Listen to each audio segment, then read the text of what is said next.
The moment Kongji, the leader of the Jing clan, appeared before them, panic immediately swept through the crowd. Chaos erupted on all sides. The monster has arrived, and she's brought even more people with her. She could kill us all with ease. Hurry, we have to run before it's too late. The others quickly spotted Lu Fan, who was standing nearby as well. And what about that young man? The one from the Dragon Nation? Is he part of their gang too?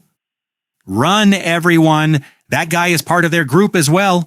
If we don't run now, every single one of us will be killed. Observing their panicked reactions, Lu Fan smiled faintly to himself. It seems the people of the southern region have mistakenly assumed that I am part of this gang as well. The moment they saw me, they immediately turned and fled. His gaze shifted toward Kongji, and if they are calling that girl a monster, then she must truly be a terrifying figure. At that very moment, two men standing beside Kongji stepped forward. "Mistress," one of them said in a cold voice, "that southern dog ambushed our heavenly dragon gang earlier. Today we must hunt him down and kill him." The second man respectfully added, "Mistress, shall we proceed?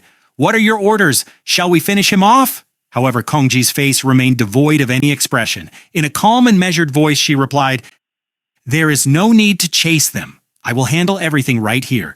They must pay the price for what they have done. Right here, right now." The moment those words left his lips, he activated a mysterious power.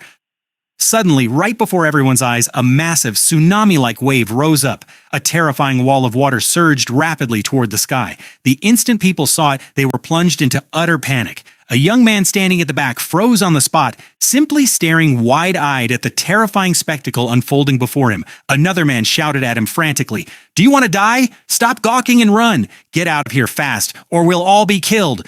Just then, Kongji's cold voice rang out across the battlefield. "Do you really think you can escape from me?" The very next moment, a colossal wave surged forward with overwhelming force, instantly engulfing everyone who stood in its path. Screams of terror filled the air.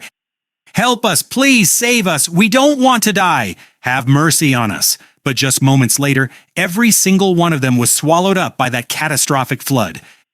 As the water slowly receded, silence once again settled over the surroundings. Meanwhile, stepping calmly onto dry ground, Lu Fan surveyed the scene around him. Then he frowned slightly and muttered, "Good grief. What kind of pathetic technique was that?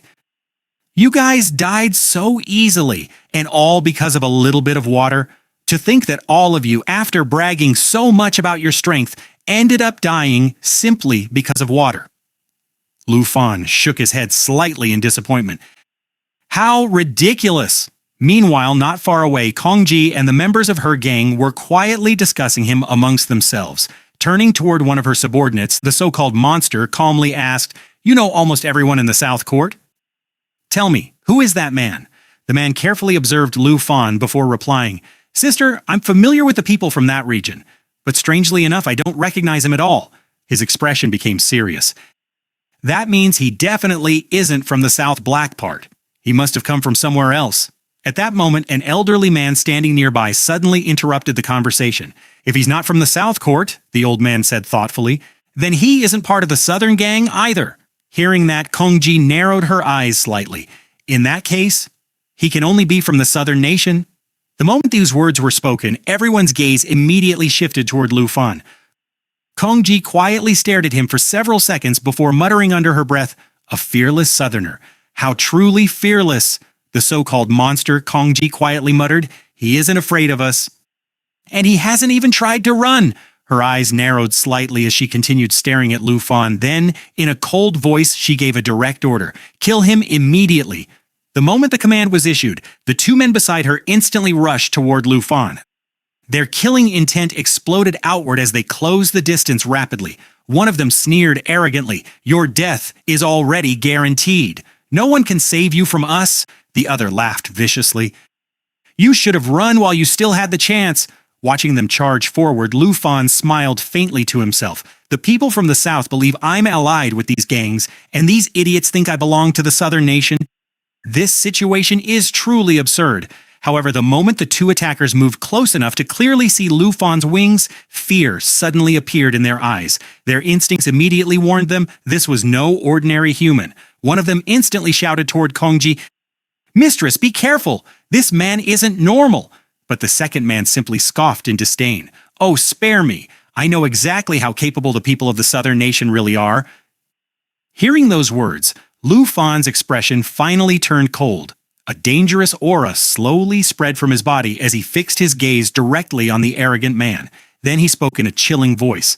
"In that case, it looks like I should silence you first." However, Lu Fan never intended to kill them. He merely wanted to frighten them. At that exact moment, he activated a terrifying ability known as Weed Out the Weak. The true horror of this power lay in its overwhelming amplification of killing intent. The instant it was unleashed, a violent invisible shockwave exploded outward, heavily damaging every nearby enemy while hurling them backward with brutal force. Even worse, the attack completely ignored defensive abilities. And the greater the difference in attributes between Lu Fan and his opponents, the more devastating the damage became. The moment the two attackers were caught within the blast, both of them were sent flying through the air instantly. Their expressions twisted in terror as they lost all control over their bodies. Seeing this, one of the gang members screamed in panic, "Hey, what are you doing? Master Ching and Master Ju were blown away!" Chaos instantly spread among the group. Meanwhile, Kongji frowned sharply before shouting, "Don't panic! I'll handle this myself!" But before anyone could react, Lu Fan suddenly disappeared from his original position. The next second, he appeared directly behind Kongji. A cold blade instantly stopped at her throat, placing her completely at his mercy. One of the soldiers standing behind them suddenly shouted in panic, "Hey, that guy took the boss hostage! How is this even possible? He was standing right in front of us just a second ago." Meanwhile, Lu Fan calmly spoke while keeping his blade at Kongji's throat. "I am Lu Fan, the Flame Guardian who fought against the ancient god." His voice remained completely steady. "I am not your enemy." The moment she heard his name, Kongji's expression changed slightly. "I know who Lu Fan is," she immediately replied. Then she raised her hand and ordered all of her subordinates to lower their weapons at once. However, even after doing that, she continued staring directly at him with suspicion in her eyes. "You certainly look powerful," she admitted calmly. "But you claim to have fought an ancient god. What proof do you have that you're truly Lu Fan?" Hearing that, Lu Fan finally realized something. Longnan province was just as isolated as the western frontier. Although many people had heard his name, very few actually knew what he looked like. Without saying another word, he slowly took out a medal before holding it forward. "Take a look," he said quietly. The moment Kongji saw the medal, her eyes widened instantly. Shock completely overtook her expression. Then, without hesitation, she immediately bowed respectfully. "Are you truly Lu Fan?" she asked in disbelief. "Please forgive us. We failed to recognize your greatness." Her voice carried genuine respect now. "We never imagined that we would one day meet the legendary dragon tamer Lu Fan in person." At the same time, the soldiers who had accompanied their leader finally understood everything. One of them muttered bitterly, "No wonder he defeated all of us in a single move." Lu Fan placed a hand on his head, smiled, and remarked, "The name Dragon Manor does sound a bit old-fashioned." The people present began murmuring amongst themselves, "Didn't I tell you that the name sounds a bit odd whenever I introduce it?" The old boss gave it that name, and the mistress wanted to change it. Just then she stepped forward. Tilting her head slightly, she asked, "Weren't you sent from the capital to deal with the monster menace? Or what is your purpose in coming here?" Lu replied, "I did head north, but to fight the old god, I must first complete my 4th advancement. My master told me that the items I require are located deep within the Longnam border region.